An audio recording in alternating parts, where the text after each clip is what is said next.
Most people have heard of the 5 stages of grief: denial, anger, bargaining, depression, and acceptance. It's one of the most widely accepted ways that people talk about or relate to grief. But what many people don't realize is this: the original 5 stages were not actually created to explain grief after the loss of a loved one. They were originally developed to describe the emotional experiences or just the experience itself of a terminally ill patient coming to term with their own death. So it's more the 5 stages of dying. And that distinction matters, especially when we're talking about pet loss grief.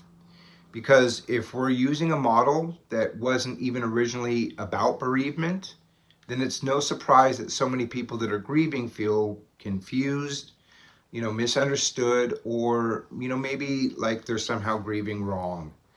And today I want to talk about that. So, welcome back to Next Level Pets, your home for living the best life you can with your pets and also learning how to heal with purpose after they've left our lives. So, if you've ever loved an animal with your whole heart, then you belong here. And if this video resonates with you, please take a moment to like and subscribe and leave a comment. It really helps these conversations reach more people who need support, who need understanding, and just a better way to make sense of their grief.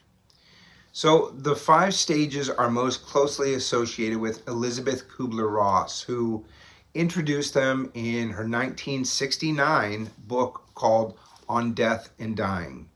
And her work was groundbreaking in many ways because it helped bring an honest conversation about death and dying into the public and the medical world. And that obviously was important, but what's often misunderstood is that the original framework came from her work with people who were terminally ill. I want to say the data sample might have been just a few hundred terminally ill patients, but people who were trying to process their own mortality, not necessarily the people around them grieving the death or grieving the death of something they loved. So when people today are handed these 5 stages as if they're a universal roadmap for grief, it can obviously create a few problems. Now, the original 5 stages have also been expanded more recently into 7 stages of grief, and I've created my own interpretation of these 7 stages to better align with the very specific realities of pet loss grief. And I go into the subject in much greater detail inside of the Forever in Our Hearts program, and you can always visit my website if you'd like more information about that. Because grief, and especially pet loss grief, doesn't always fit into a neat traditional structure. And in fact, even major grief organizations now emphasize that grief is not a predictable or linear sequence of events, and that it varies widely from person to person. And I think this matters because not only we still don't give enough thoughtful attention to grief itself. We talk about grief as if it's something people should move through in a clean, organized way. But, real grief doesn't behave that way. Real grief is messy, it's personal, it's emotional, it's physical, it's relational. And pet loss grief has some very specific emotional realities that often are just overlooked. When we simply apply a generalized or outdated framework to it. So that's part of why I wanted to create something more modern, more compassionate, and more specific to the actual experience of losing an animal companion. So stage 1, shock. And the first stage in my pet loss grief model was shock. And this is one of the first places where I think pet loss diverges from the traditional model. In the original Kubler-Ross framework, denial referred to terminally ill patients struggling to come to terms with the reality of their diagnosis and their approaching death. But when we say goodbye to our animal companions, denial usually doesn't show up in the same way. And what I mean by that is most of the time we know what has happened. We know they are gone. What we experience more often is shock. The nervous system gets overwhelmed. Reality feels just surreal.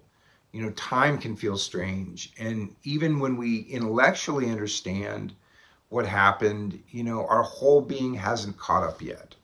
So for pet loss, I think shock deserves much more attention than denial. All right, so stage two, pain. The second stage is pain. And this is where grief starts, becoming very specific and very personal. This is the ache, this is the heartbreak, the emptiness, the sudden awareness that life has changed. But in pet loss, I believe pain often arrives hand in hand with something, much more complicated, and that's guilt. Because the guilt people feel after losing a pet can be uniquely intense. For example, when my mother passed away from cancer, I didn't feel personally guilty that she had cancer. I may have reflected on whether I could have done more, been more present as a son, but I didn't feel responsible for the fact that she was dying. I didn't personally have any guilt associated with that. With pets, that's often very different because, as pet owners, we are caretakers, decision makers, advocates, protectors, and in many cases, the person responsible for making end of life decisions. And that creates a very different emotional landscape. So, stage three is guilt and self blame. And this is where I think the traditional model diverges even more significantly. In Kubler-Ross's original framework, anger and bargaining make a lot of sense in the context of a person facing their own death. Of course, someone might feel angry. They, may be defiant. Of course, they might mentally bargain, in an attempt to delay, reverse, or change what's approaching. But in pet loss, by the time many people are fully grieving, the loss has already happened. And what often rises to the surface instead is not bargaining, it's guilt. And more specifically, guilt in the form of self-blame. Questions like, did I wait too long? Did I act too soon? Did I miss something? Did I fail them somehow? Could I have done more? And for people who went through, euthanasia, this stage can be especially intense because euthanasia guilt can be incredibly layered and difficult to work through. And I go through this a lot more in my program of the other stage of all the stages of euthanasia guilt. And even when it's the most loving decision, even when it's medically appropriate, even when your pet was suffering, and, even for people who did not choose euthanasia, guilt can often still, show up in the grief process. And that's why I believe guilt and self-blame deserve to be recognized as their own major stage in pet loss grief. So stage four is deception and suppression. The fourth stage is this is another area where pet loss grief is often really misunderstood. Yes, grief can absolutely involve depression, sadness, and loneliness. But pet loss often carries another painful layer, and that's the whole disenfranchised element. In other words, disenfranchised grief is a form of grief that's not fully acknowledged or respected by society. It's like when people say things like, it was just a pet, you can always get another one, or, at least it wasn't a person.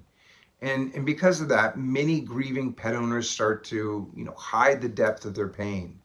They may minimize it, they'll suppress it, apologize for it, or even, feel ashamed of truly and how deeply they're hurting.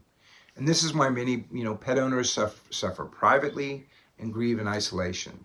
The loss is not always a shared one, but often a singular one, or one experienced by only a few people, maybe a few family members.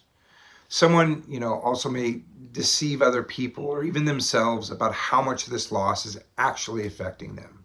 And that suppression can become a huge obstacle to healing, because grief that is hidden often becomes grief that stays stuck.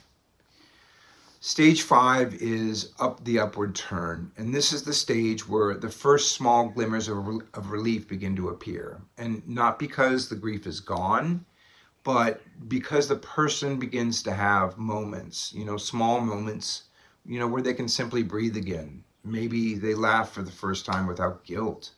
Maybe they remember their pet and smile before they cry. Maybe they begin to feel that healing is possible, that they can move forward. And this stage is subtle, but it matters because it's often the first sign that the heart is beginning to soften around the pain. Stage 6 is the reconstruction or working through, and this stage is mostly about adapting. This is when a person begins to understand, this is my reality now, and I can survive it. They begin to rebuild their life around the loss, not by forgetting, but by integrating. And this is why I place acceptance here rather than at the very end, because in my view, acceptance isn't a final destination. It's something that begins to happen gradually as you reconstruct your life around what has changed. And then stage 7 is opportunity and hope. And this final stage is where my model differs most intentionally. Because for many grieving pet owners, when they are ready, there's often the possibility of loving another animal again. Not as a replacement and not as a substitute, but as a continuation of the love they learned through their bond. Through the bond that they already had. And that's why I call this stage opportunity and hope. Because for many pet lovers, healing doesn't just mean surviving the loss. It means, becoming someone who can love again, more consciously, more deeply, and with even greater gratitude. And I think that this is one of the most beautiful things about loving animals. Their physical presence may leave, but the love, the wisdom, the memories, and the transformation that they leave behind can keep shaping our lives forever. So if the traditional 5 stages of grief have never, felt like they fully explained or connected with you, with your experience, especially after losing a pet, there's a good reason for that. And, that's because grief is more complex than, a category of stages. And pet loss is more specific than a lot of people realize. And you're not grieving wrong. You're not broken. It's just different. And you do not need to force your experience into an outdated framework that was never built specifically for what you're going through. You deserve a model of grief that actually sees you, that's more flexible and aligns with your experience. So if this video has helped you at all, I'd love to hear your thoughts in the comments. Do any of these, stages feel familiar to you? And if you're looking for deeper support or deeper, healing tools and a more guided path through pet loss grief, you can always visit nextlevelpets.love for more information on the, Forever in Our Hearts in our program. So thank you for being here, and I'll see you in the next video.